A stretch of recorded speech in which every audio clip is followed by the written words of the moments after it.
if I'm coming to you as a buyer and the primary consideration I'm paying to you are securities in my own company, well, guess what? You as the seller become an investor in my company. And so you would be well advised to do your own due diligence on your buyer, which is a little unusual. And in a lot of, in the M&A context, buyers tend to get a little bit grumpy sometimes when you turn the mirror around onto them and say, hey, you've sent me a due diligence request list. I'm going to do the same to you.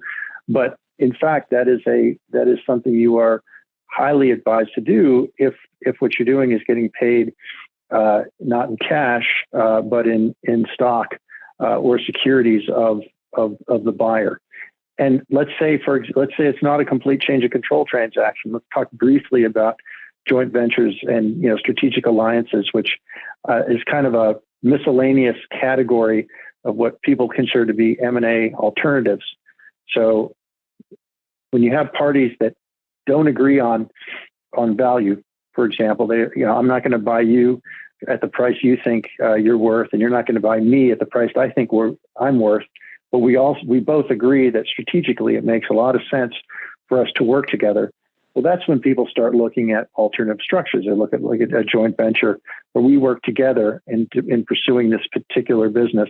And maybe we defer to a later date the idea of actually combining through an M&A process.